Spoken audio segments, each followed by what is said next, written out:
Alors, le musée des Beaux-Arts, c'est un musée qui est installé sur la place Stanislas à Nancy et qui possède une collection d'œuvres qui vont de la Renaissance jusqu'à nos jours.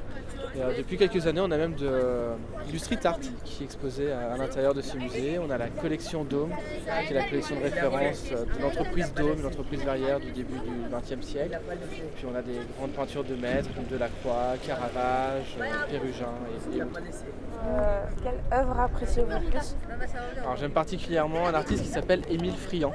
C'était un artiste qui était très connu en France au début du XXe siècle et qui est complètement tombé dans l'oubli, si bien qu'aujourd'hui il n'y a plus qu'à Nancy qu'on le connaisse quasiment. Il a des peintures qui sont très réalistes, très proches de la réalité, avec quasiment l'impression qu'il a peint des photographies en fait. Est-ce qu'il y a une culture lorraine? Oui, il y a une culture lorraine par rapport à l'architecture, par rapport au mobilier également, mais ça c'est dans un autre musée de la ville de Nancy qu'il faut voir ça. C'est le musée des traditions et arts populaires qui est installé dans le musée Lorrain, qui occupe l'ancien palais des ducs de Lorraine. Alors au niveau de l'art, on a quand même un art lorrain qui est assez intéressant, c'est le style de l'école de Nancy. Alors l'école de Nancy, c'est un courant qui s'inscrit dans l'art nouveau qui va toucher l'Europe entière à la fin du 19e siècle, début du 20e siècle. Mais à Nancy, un certain nombre d'artistes comme Émile Gallé, Louis Majorel et Frères Dôme vont s'associer.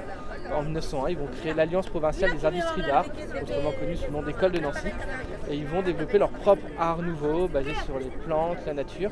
Et ils recevront de nombreuses médailles dans les grandes expositions universelles un peu partout dans le monde. Est-ce que vous avez l'habitude d'accueillir du public éloigné de la culture? En fait, on a tout type de public.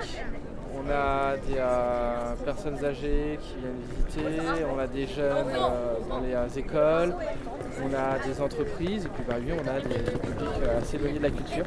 Je travaille régulièrement avec des personnes en insertion professionnelle, adultes pour le coup. Je travaille aussi très souvent avec l'école de la deuxième chance. Pour les plus jeunes, je travaille avec notamment des crèches qui découvrent très jeunes et pour la première fois le musée des Beaux-Arts. Vraiment un public très varié. Comment les jeunes appréhendent les œuvres? Alors, chacun appréhende une œuvre à sa manière. Il y en a qui vont être plus intéressés par les œuvres hyper réalistes, d'autres par les couleurs, les formes, par le street art. Donc c'est difficile de dire comment les gens vont appréhender les œuvres.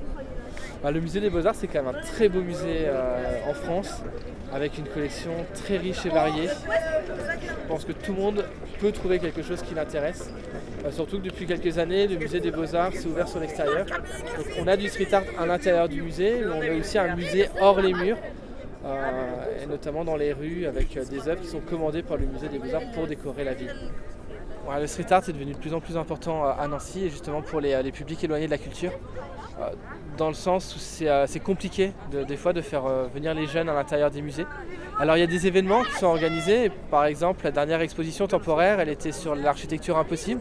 Alors c'était peut-être une exposition un peu difficile à aborder, mais pour les jeunes il y avait des jeux qui étaient organisés, on avait notamment Minecraft qui était représenté, donc certaines œuvres de l'exposition étaient reproduites dans le jeu Minecraft pour que les gens puissent se promener à l'intérieur de l'œuvre à travers le jeu. Et aujourd'hui, donc si on n'arrive pas à faire rentrer les jeunes dans le musée, c'est aussi le musée qui vient à eux. Et c'est pour ça qu'on a du street art dans les rues de la ville de Nancy, puisque finalement la ville de Nancy devient un musée à ciel ouvert à travers les œuvres qui sont exposées sur les murs. La ville fait une bonne communication ailleurs en France et dans les pays limitrophes, ce qui fait qu'on voit quand même une évolution des touristes. En tout cas, moi personnellement, je le ressens dans mon métier. Alors forcément, il y a eu une petite chute au moment du Covid, mais c'est vrai que depuis la fin du Covid, finalement, on a des touristes qui viennent quand même plus tôt dans l'année. La saison commence un peu plus tôt que les autres années et de façon aussi un peu plus intense.